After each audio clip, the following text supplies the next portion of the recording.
ओम शांति। आज 28 अक्टूबर 2020 की साकार मुरली। आज बाबा ने कहा, मीठे बच्चे, तुम इस पाठशाला में आए हो स्वर्ग के लिए पासपोर्ट लेने। आत्माभिमानी बनो और अपना नाम रजिस्टर में नोट करा दो तो स्वर्ग में आ जाएंगे। आज का प्रश्न है, कौन सी स्मृति न रहने के कारण बच्चे बाप का रिगार्ड नहीं रखते हैं? उत्तर, कई बच्चों को यही स्मृति नहीं रहती कि जिसको सारी दुनिया पुकार रही है, याद कर रही है, वही ऊंच से ऊंचे बाप हम बच्चों की सेवा में उपस्थित हुआ है। यह निश्चय नंबरवार है। जितना जिसको निश्चय है उतना रिगार्ड रखते हैं। आज का गीत है, जो पिया के साथ है। ओम शांति। सब बच्चे ज्ञान सागर के साथ तो है ही। इतने सब बच्चे एक जगह तो रह नहीं सकते। भल जो साथ है वो नजदीक में डायरेक्ट ज्ञान सुनते हैं और जो दूर है उन्हों को देरी से मिलता है। परंतु ऐसे नहीं कि साथ वाले जास्ती उन्नति को पाते हैं और दूर वाले कम उन्नति को पाते हैं। नहीं, प्रैक्टिकल देखा जाता है, जो दूर है वह जास्ती पढ़ते हैं और उन्नति को पाते हैं। इतना जरूर है, बेहद का बाप यहां है। ब्राह्मण बच्चों में भी नंबरवार है। बच्चों को दैवी गुण भी धारण करने हैं। कोई कोई बच्चों से बड़ी बड़ी गफलत होती है। समझते भी हैं, बेहद का बाप जिसको सारी सृष्टि याद करती है वो हमारी सेवा में उपस्थित है और हमको ऊंच से ऊंच बनाने का मार्ग बताते हैं। बहुत प्यार से समझाते हैं, फिर भी इतना रिगार्ड देते नहीं। बांधलिया कितनी मार खाती है, तड़पती है, फिर भी याद में रह अच्छा उठा लेती है, पर भी ऊंच बन जाता है। बाबा सबके लिए नहीं कहते हैं, नंबरवार पुरुषार्थ अनुसार तो है ही। बाप बच्चों को सावधान करते हैं, सब तो एक जैसे हो न सके। बांधलियां आदि बाहर में रहकर भी बड़ी कमाई करती है। यह गीत तो भक्ति मार्ग वालों का बना हुआ है, परंतु तुम्हारे लिए अर्थ करने जैसा भी है। वो क्या जाने पिया कौन है, किसका पिया है? आत्मा खुद को ही नहीं जानती तो बाप को कैसे जाने? है तो आत्मा ना। मैं क्या हूं, कहां से आई हूं, यह भी पता नहीं है। सब है देह अभिमानी, आत्म अभिमानी कोई है नहीं। अगर आत्म अभिमानी बने तो आत्मा को अपने बाप का भी पता हो। देह अभिमानी होने के कारण न आत्मा को न परमपिता परमात्मा को जानते हैं। यहां तो तुम बच्चों को बाप बैठ सम्मुख समझाते हैं। यह बेहद का स्कूल है। एक ही एम ऑब्जेक्ट है, स्वर्ग की बादशाही प्राप्त करना। स्वर्ग में भी बहुत पद हैं, कोई राजा रानी, कोई प्रजा। बाप कहते हैं, मैं आया हूं तुमको फिर से डबल सिरताज बनाने। सब तो डबल सिरताज बन न सके। जो अच्छी रीति पढ़ते हैं वो अपने अंदर में समझते हैं, हम यह बन सकते हैं। सरेंडर भी है, निश्चय भी है, सब समझते हैं। इनसे कोई ऐसा छीछी काम नहीं होता है। कोई कोई में बहुत अवगुण होते हैं, वह थोड़ी समझेंगे कि हम कोई इतना ऊंच पद पाएंगे, इसलिए पुरुषार्थ ही नहीं करते।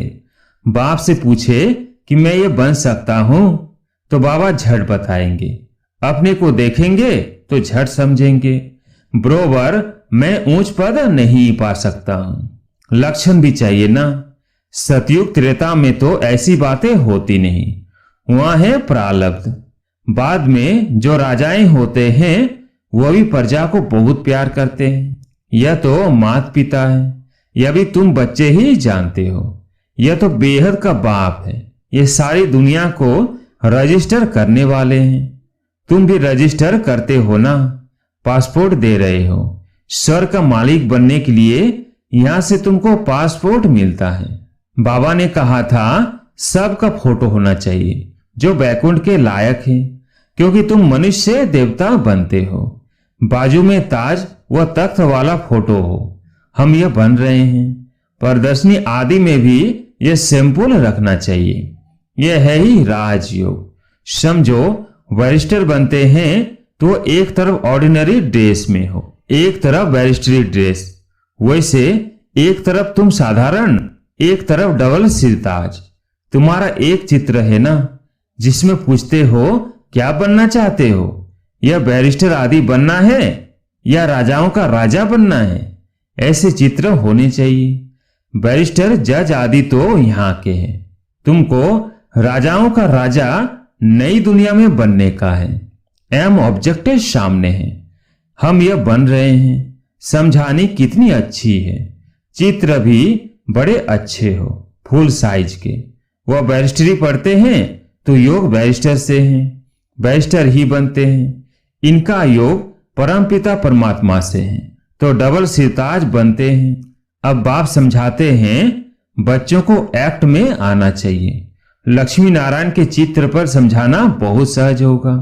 हम यह बन रहे हैं तो तुम्हारे लिए जरूर नई दुनिया चाहिए। नरक के बाद है स्वर्ग। अभी यह है पुरुषोत्तम संगम युग। यह पढ़ाई कितना ऊंच बनाने वाली है। इसमें पैसे आदि की दरकार नहीं है, पढ़ाई का शौक होना चाहिए। एक आदमी बहुत गरीब था, पढ़ने के लिए पैसे नहीं थे।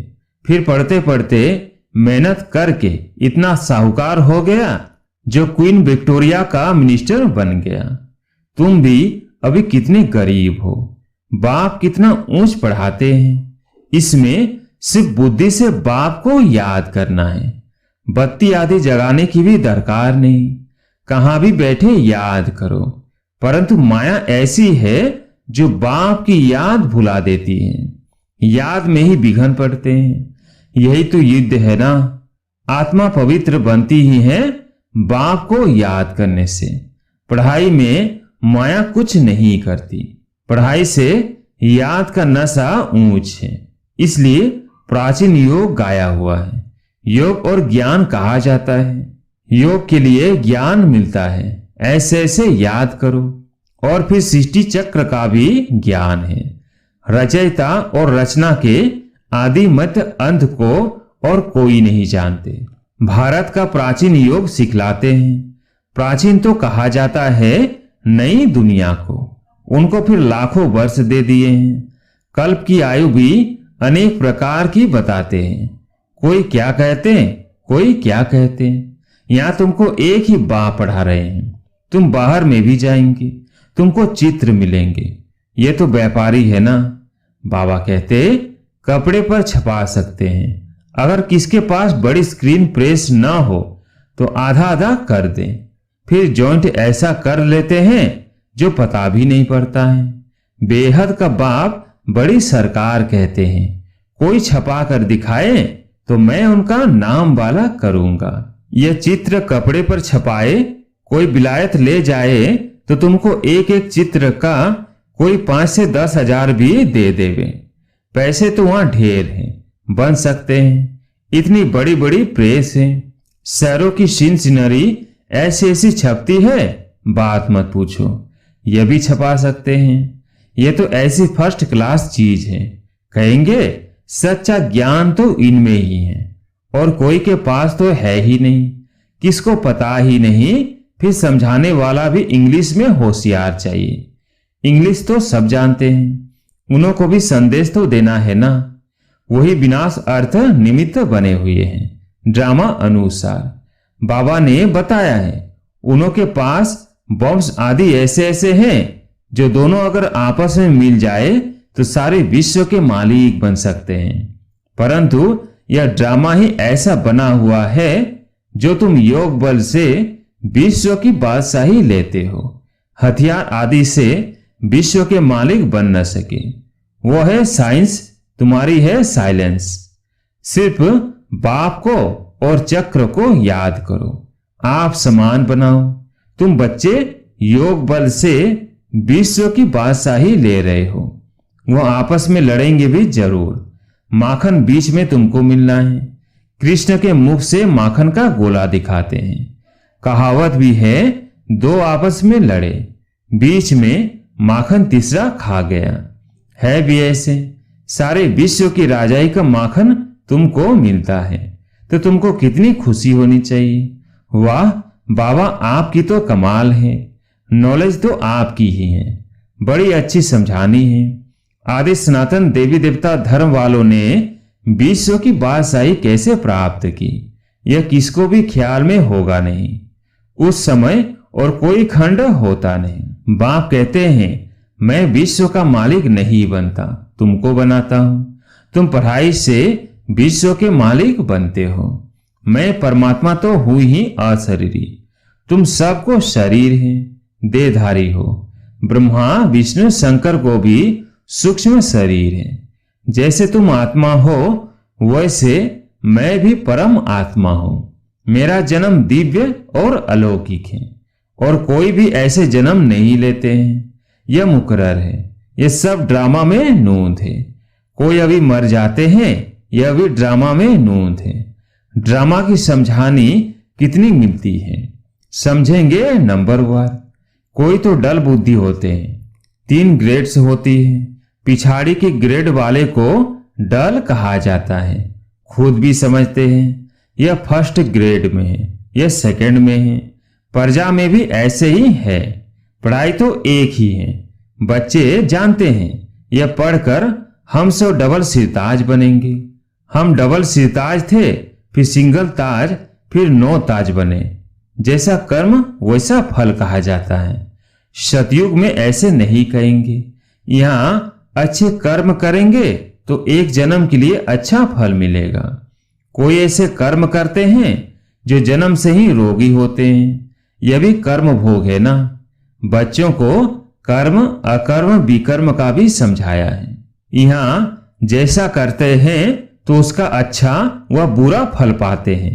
कोई साहूकार बनते हैं तो जरूर अच्छे कर्म किए होंगे। अभी तुम जन्म जन्मांतर की प्रारब्ध बनाते हो। गरीब साहूकार का फर्क तो वहां रहता है ना, अभी के पुरुषार्थ अनुसार। वह प्रारब्ध है अविनाशी 21 जन्मों के लिए। यह मिलता है अल्प काल का। कर्म तो चलता है ना, यह कर्म क्षेत्र है।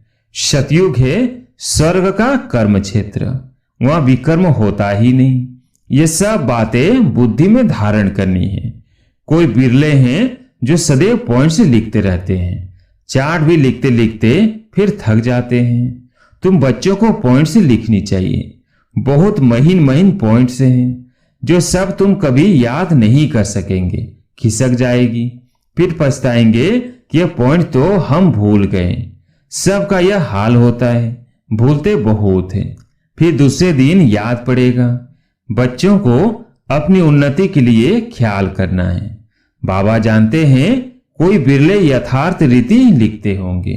बाबा व्यापारी भी है ना, वह है विनाशी रत्नों के व्यापारी और यह है ज्ञान रत्नों के। योग में ही बहुत बच्चे फेल होते हैं। एक्यूरेट याद में कोई घंटा डेढ़ भी मुश्किल रह सकते हैं। 8 घंटा तो पुरुषार्थ करना है।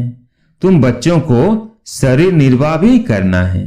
बाबा ने आशिक माशूक का भी मिसाल दिया है। बैठे बैठे याद किया और झट सामने आ जाते, यह भी एक साक्षात्कार है। वह उनको याद करते, वो उनको याद करते। या तो फिर एक है माशूक, तुम सब हो आशिक। वह सलोना माशूक तो सदैव गोरा है, एवर प्योर। बाप कहते हैं मैं मुसाफिर सदैव खूबसूरत हूं, तुमको भी खूबसूरत बनाता हूं। इन देवताओं की नेचुरल ब्यूटी है। यहां तो कैसे कैसे फैशन करते हैं, भिन्न भिन्न ड्रेस पहनते हैं। वहां तो एक रस नेचुरल ब्यूटी रहती है। ऐसी दुनिया में अब से तुम जाते हो। बाप कहते हैं मैं पुराने पतित देश पतित शरीर में आता हूं, यहां पावन शरीर है नहीं। बाप कहते हैं मैं इनके बहुत जन्मों के अंत में प्रवेश कर प्रवृत्ति मार्ग की स्थापना करता हूं। आगे चल तुम सर्वशुल बनते जाएंगे। पुरुषार्थ करेंगे फिर समझेंगे। आगे भी ऐसा पुरुषार्थ किया था, अब कर रहे हैं। पुरुषार्थ बिगड़ तो कुछ भी मिल न सके। तुम जानते हो हम नर से नारायण बनने का पुरुषार्थ कर रहे हैं। नई दुनिया की राजधानी थी, अब नहीं है, फिर होगी। आयरन एज के बाद फिर गोल्डन एज जरूर होगी। राजधानी स्थापन होनी ही है। कल्प पहले मुआफिक। अच्छा, मीठे मीठे शिकिलदेह बच्चों प्रति माता पिता बाप दादा का याद प्यार और गुड मॉर्निंग। रूहानी बाप की रूहानी बच्चों को नमस्ते। हम रूहानी बच्चों की रूहानी बाप दादा को याद प्यार गुड मॉर्निंग नमस्ते नमस्ते। धारणा के लिए मुख्य सार।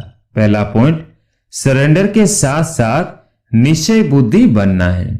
कोई भी छीछी काम न हो, अंदर कोई भी अवगुण न रहे, तब अच्छा पद मिल सकता है। दूसरा पॉइंट, ज्ञान रत्नों का व्यापार करने के लिए बाबा जो अच्छी अच्छी पॉइंट्स सुनाते हैं उन्हें नोट करना है, फिर उन्हें याद करके दूसरों को सुनाना है। सदा अपनी उन्नति का ख्याल करना है। आज प्यारे मीठे बाबा का वरदान, वायरलेस सेट द्वारा विनाश काल में अंतिम डायरेक्शन को कैच करने वाले वॉइसलेस भव। वायरलेस सेट द्वारा विनाश काल में अंतिम डायरेक्शन को कैच करने वाले वॉइसलेस भव। विनाश के समय अंतिम डायरेक्शन को कैच करने के लिए वॉइसलेस बुद्धि चाहिए। जैसे वे लोग वायरलेस सेट द्वारा एक दूसरे तक आवाज पहुंचाते हैं। यह है वॉइसलेस की वायरलेस। इस वायरलेस द्वारा आपको आवाज आएगा कि सेफ स्थान पर पहुंच जाओ। जो बच्चे बाप की याद में रहने वाले वॉइसलेस है, जिन्हें अशरीरी बनने का अभ्यास है, वे विनाश में विनाश नहीं होंगे, लेकिन स्व इच्छा से शरीर छोड़ेंगे। आज का स्लोगन, योग को किनारे कर कर्म में बिजी हो जाना यही अलबेलापन है। योग को किनारे कर कर्म में बिजी हो जाना यही अलबेलापन है। अच्छा, ओम शांति।